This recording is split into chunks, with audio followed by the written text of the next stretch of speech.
김건희 특검팀이 김건희 씨를 기소 전 마지막으로 불러 조사하고 있습니다. 어제 서울중앙지법은 한덕수 전 국무총리에 대한 구속영장을 기각했는데요. 특검 조사 상황 손정혜 변호사와 함께 짚어봅니다. 안녕하십니까? 안녕하세요. 지금 특검 김건희 씨를 구속 기소 전 마지막 소환해서 조사 진행하고 있는데 오늘도 도이치모터스 주가 조작 혐의에 대한 조사가 이루어지고 있는 거죠? 그렇습니다. 31일이 구속기한 만료이기 때문에 내일 기소할 방침으로 알려지고 있고 내일 기소 전에 막바지 조사로서 실제 상대적으로 특검에서 많은 증거가 확보되어 있는 주가 조작 혐의에 대해서 김건희 여사가 인정하는지 안 하는지를 다시 한번 확인하고 김건희 여사가 허위 진술하거나 이 진술에 협조적이지 않는 부분들을 남기기 위해서 소환 조사를 하고 있다라고 추정해 볼 수 있는 여지가 있는데 현재 도이치 주가 조작과 관련해서는 이 통화 내역이라는 또 명확한 증거를 또 확보한 상황이기 때문에 실제 김건희 여사의 주장처럼 그 당시에 30대였고 대학원을 다니고 있었고 주식에 대해서 잘 몰랐기 때문에 실제 이 공범들이 주가 조작을 하는지 알 수 없었던 지에 있었을 뿐만 아니라 단순히 나는 명의를 빌려주거나 이와 관련해서 관리를 맡겼을 뿐 주가 조작인지를 못했다. 이게 이제 핵심 주장인데 이 주장을 깨트리기 위해서 새롭게 확보된 증거들을 제시함으로 압박 진술 조사를 하고 있는 것으로 보입니다. 그런데 지금 김건희 씨가 계속해서 진술 거부권을 행사하고 있는데 그럼에도 불구하고 바로 기소하지 않고 또 한 번 부른 이유는 뭐라고 봐야 될까요? 결국 진술 다지기라고 보입니다. 진술을 거부하기 때문에 그 진술이 없어서 부존재해서 진술 다지기가 의미 없다라고 볼 여지가 있다고 생각하실 수 있지만 비교적 간명하고 명확한 사실관계가 나와 있음에도 불구하고 부인하거나 진술을 계속적으로 거부한다는 것은 양형 단계에서도 굉장히 불리하게 작용할 요소가 있고 또 피의자의 심리 변화를 이끌어내는 데 있어서는 명확한 증거들을 제시하면서 하나하나 설득하고 수사기관에 협조하라는 취지의 어떤 그 설득이 가능할 수 있기 때문에 이 도이치모터스 관련한 조사를 계속적으로 하는 게 아닐까라는 생각이 들고요.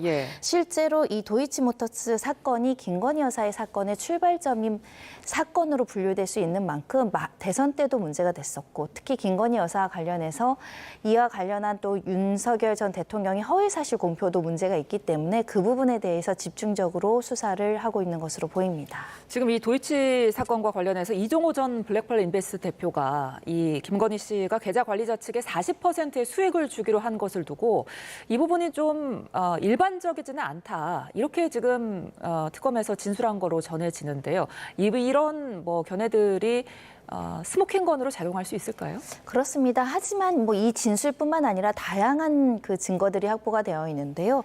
이종호 대표도 가담자이고 공범자임에도 불구하고 40%는 일반적이진 않죠라는 것은 이 일반적인 수익률이고 관리의 대가로 지급했다는 김건희 여사의 진술의 신빙성이 매우 낮다는 걸 보여주는 것이고요. 실제로 자본시장에서 이렇게 수익금의 40%를 지급하는 일은 평균적으로도 굉장히 이례적인 겁니다. 평균적으로 10%, 20% 보장이 일반적으로 봐야 되지 않을까라는 생각이 들고요.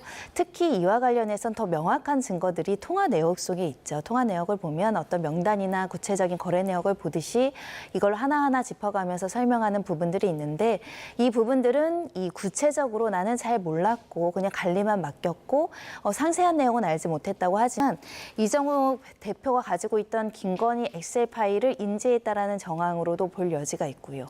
특히 이렇게 중요한 시점마다 직접 주문을 냈다라고 추단할 수 있는 통화 내역이 있다면 단순히 관리만 맡겼다는 김건희 여사의 진술은 신빙성이 낮아질 수 있기 때문에 이런 점들과 지금 관리인에게 수익을 40% 주기로 했다라는 것들을 모두 종합하면 주가 조작을 몰랐다라고 하는 피의자의 진술의 설득력, 신빙성은 낮아질 수 있습니다.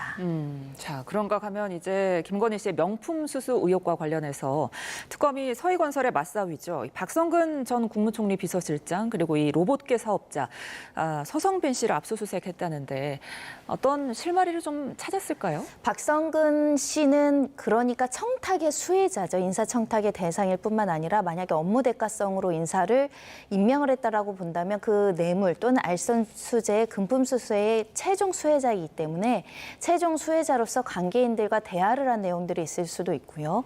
관련해서 인사 관련한 경위들을 가지고 있는 자료들을 이제 보관했을 가능성이 있고 또 관련 대화가 있다라고 한다면 주거지에서 통화 내역이나 메신저를 통해서 이런 내용을 확보할 수 있기 때문에 인사 전후에 이루어진 일들을 이제 명확한 증거로서 확보하고자 압수수색 영장이 발부됐고 집행된 것으로 추정할 수 있고요. 지금 서성민 대표 같은 경우는 많은 언론에 나와서 대가 없이 했다라는 취지로 주장하고 돈을 받기로 약정했기 때문에 이익을 제공한 게 아니다라는 취지의 주장을 이어가고 있지만 이렇게 고가의 시기를 전달하는 과정에서 실제 사업과 관련한 특혜를 받았는지 여부 그리고 관련해서 홍보 업무를 맡겼다라고 인사를 어떤 제안을 했다라는 것에 대가성이 있는지 여부에 굉장히 중요한 핵심 인물인데 현재로서는 수천만 원짜리 시기를 전달하는 과정에 업무 대가성이라든가 구체적인 청탁이 없었다고 주장하거든요. 예. 이와 관련한 증거를 찾고자 압수수색 영장이 집행되고 있는 것 같습니다. 네. 그런데 이 명품 목걸이와 명품 시계에 실물이 발견되지 않았는데 그래도 이 실물이 없는 상태에서도 뇌물죄 적용이 가능할까요? 뇌물죄는 보통은 뇌물 공여를 했다라는 그 공여자들의 진술의 신빙성이 굉장히 중요한 그 증거로 거론이 됩니다. 지금 현재로서 통일료라든가 관련된 서희건설에서 우리가 금품을 줬다라고 주장을 하고 있고 그것이 여러 가지 정황에 비춰봐서 상당히 객관적인 진실로 볼 수 있는 증거가 확보되어 있는 만큼 실제 금품을 수수한 금품 자체를 확보하지 못했다고 하더라도 금품을 사서 전달했다라는 전달자들의 진술과 이것을 또 구매했다는 영수증 그리고 이것을 착용했다는 여러 가지 적용 가능한 그 사실들을 종합을 하면 실물이 없다고 하더라도 충분히 기소하고 유죄로 나아갈 수 있는 사건들이 존재하고요.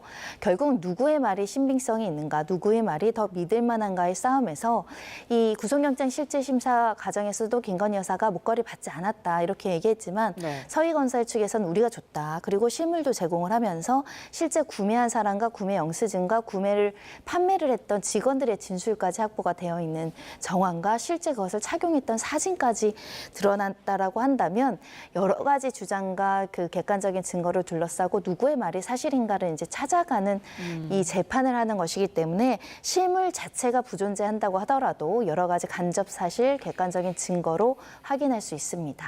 네. 자, 그런가 하면 특검은 이제 김건희 씨의 도이치모터스 주가 조작과 더불어서 이 김건희 씨가 태양광 테마주에 투자하면서 증권사 직원과 전화 통화한 내역을 확보했다고 하거든요.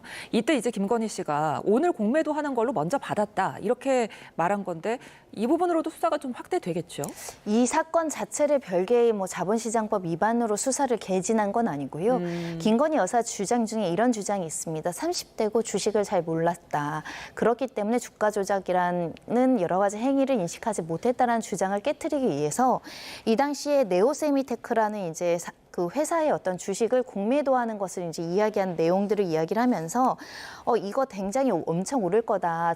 그 자본 감소라고 표현했으면서 이제 대화한 내용이 있거든요. 이런 자본 감소라든가 공매도 제도를 인식하고 관련된 구체적인 행위를 했던 것에 비춰봐서 김건희 여사가 이야기하는 난 주식 잘 모른다라는 건 완전히 허위 주장 아니냐 이것을 깨트리기 위한 질문이라고 보시면 될 것 같고요. 예. 실제로 이 네오와 관련한 이 회사는 분식회계로 소액주주들에게 2천억대의 손실을 입히고 그 대표는 미공개 정보를 이용해서 본인의 주식을 이미 처분을 해서 이 혐의로 이미 유죄 판결을 받은 사건입니다. 그런 만큼 이 미공개 정보를 사용해서 이 대표가 유죄 판단을 받았는데 김건희 여사가 공매도 이틀 전에 이렇게 자신의 주식을 미리 매도하자라는 대화를 했던 것으로 봐서는 이 주식시장을 잘 알고 있고 관련자들과 굉장히 긴밀하게 소통하는 지혜에 있었음에도 불구하고 만연히 대학원 때문에 바빠서 30대여서 주식을 잘 몰라서라고 하는 것이 설득력이 없습니다. 판사님을 설득하기 위해서 이렇게 다시 한번 질문하고 답하고 입장을 정리하는 것 같습니다. 알겠습니다. 내란 특검도 좀 살펴볼게요. 오늘 윤석열 전 대통령에 대한 내란 우두머리 혐의 15차 공판이 진행되는데 윤 전 대통령은 이제 나오지 않을 것 같지만 수방사 관계자 증인 신문이 예정돼 있더라고요. 이 부분에 대해서 좀 계엄 상황에 대한 결정적인 증언이 나오지 않을까 싶은데. 네, 체포영장이 집행이 불발에 이르면서 실제로 강제 유치가 어렵습니다라는 의견서가 제출 제출이 됐고 재판부가 받아들여서 걸석 재판으로 이어지고 있다라고 보시면 될 것 같고요. 수방사는 굉장히 중요한 증인이죠. 그 당시에 계엄을 선포하면서 국회에 진입했던 인력이기 때문에 국회 진입이 질서 유지냐 아니면 계엄 해제 결의를 방해할 목적이냐, 실제로 논란이 됐었던 4명이 1명을 끌어내라 이런 지시들을 받았고 그걸 행동에 옮겼는지, 실제 국회에 진입한 목적이 무엇이었고 국회의원들을 체포해서 모처로 이동하는 감금 체포 지시가 있었는지를 명확하게 이제 확인하는 절차가 오늘 증인신문 과정에서 있을 것으로 보이고요. 그런 만큼 현재 걸석 재판이긴 하나 변호인들의 반대 신문과 검찰의 주신문이 이어지는 과정에서 실제 구체적인 증언이 나온다고 한다면 국회의 수방사 굴력이 들어간 진정한 목적이 무엇인지를 가려낼 수 있을 것 같습니다. 예, 이제 사상 초유의 전직 대통령 부부 재판이 현실화되고 있는데 윤 전 대통령과 김건희 씨 서로 재판에 영향을 좀 줄까요?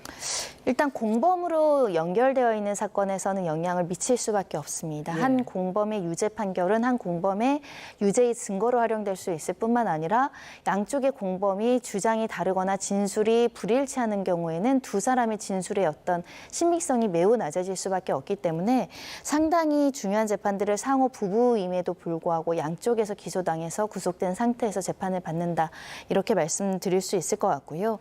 김건희 여사와 관련된 여러 가지 혐의 중에 윤 전 대통령이 공범으로 적시된 사건도 적지 않습니다. 예. 그런 만큼 두 사건은 유기적으로 연계되면서 사건이 진행될 것으로 보입니다. 예, 어제 특검에서 이제 가장 주목받았던 부분은 한덕수 전 국무총리에 대한 영장 심사였는데 법원이 내란 방조 혐의 등의 다툴 여지가 있다라고 하면서 기각을 했거든요.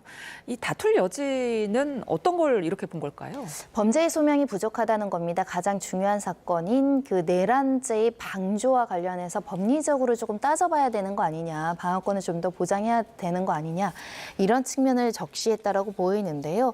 증거인멸과 도망갈 염려가 없다고 기각하는 것과 별개로 범죄의 소명에 대한 다툼이 있다라는 것은 보완 수사해라, 이거 특검에서 조금 더 법리적으로 치밀하게 준비하지 못했다라는 방증이기 때문에 이 부분과 관련해선 특검에선 다시 한번 보완 수사해서 다시 재판부에 이제 판단을 받을 것을 예정하고 있는 상황이기 때문에 여기서 끝은 아니라고 할지라도 우리가 내란죄에서 지금 방조죄로 실제 구속영장이 청구된 건 처음이죠. 예. 그러다 보니 공범이 아니고 역할 분담을 하는 게 아니라 그냥 그 사람이 그런 행동을 하기에 용이하게 도와줬다라는 부분에 있어서는 좀 법률적으로 다툴 부분이 있거나 선례가 없기 때문에 이 부분과 관련해서는 조금 더 치밀한 준비가 필요하다라는 것을 확인할 수 있는 것 같고요. 예. 아예 내란죄에 그 중요 임무 종사자는 아니더라도 부하 내동이라든가 단순 임무 종사자라고 했다라고 한다면 입증이 좀 수월한 면이 있겠지만 방조라는 것은 정범의 고의를 인식하면서 도와야 되는데 나는 그 당시에 비상계엄을 선포하는 윤 전 대통령이 내란을 저지르는 걸 알 수 없었던 지위에 있었고 실제로 이렇게 국무위원으로서 특히 국무총리로서 해야 할 의무라고 생각했기 때문에 했습니다라는 취지의 변론을 했던 것으로 보입니다. 그러니까 국무회의를 소집하는 것도 국무회의 관련한 어떤 서류를 만드는 것도 제가 해야 될 역할이니까 그래서 해야 되는 줄 알았지 비상계엄을 돕고 내란을 돕는다고 생각하지 못했다라는 이 변론이 유효적절하게 재판부를 설득했던 것 같고요. 처음부터 또는 중간이라도 한 전 총리가 윤 전 대통령이 이렇게 절차적 실체적 요건 없이 비상계엄을 선포하려고 했고 이게 내란죄가 성립할 수 있을 뿐만 아니라 국회의원들을 체포 지시하고 단전 단수 지휘를 하고 국민들의 기본권을 제한하려는 계획을 사전에 알았는지 여부를 특검에서는 좀 더 면밀하게 보완 수사해야 될 것 같습니다. 그렇다면은 영장을 재청구할지 이 부분도 좀 궁금하거든요. 특검에서는 재청구할 가능성 굉장히 높습니다. 두 차례는 반드시 판단을 받아봐야 될 것으로 보이고요. 왜냐하면 국무총리는 굉장히 중요한 사회적인 지위에 있기 때문에 예. 책임도 적지 않은 신분을 가지고 있고 특히 나머지 국무위원들에 대한 조사도 앞두고 있는 상황에서 이 불구속 그 한 번의 판단만으로는 이것을 불구속 수사하겠다라고 할 것 같진 않고요. 예. 그런 측면에서는 조금 더 법리나 여러 가지 증언들을 더 확보하지 않을까 생각이 드는데 특히 한 전 총리는 입장을 한번 바꾼 적이 있었죠. 문건을 보지 않았다고 하지만 문건을 다시 봤다라고 또 일부 자백하거나 사실관계를 인정하는 태도를 보였거든요. 그런 측면도 구속영장을 기각하는 데 유효하게 판단된 만큼 증거인멸 가능성보다는 범죄의 혐의를 입증하는 데 주력해야 될 것 같습니다. 예. 자, 알겠습니다. 지금까지 특검 상황 손정혜 변호사와 함께 이야기 나눠봤습니다. 고맙습니다.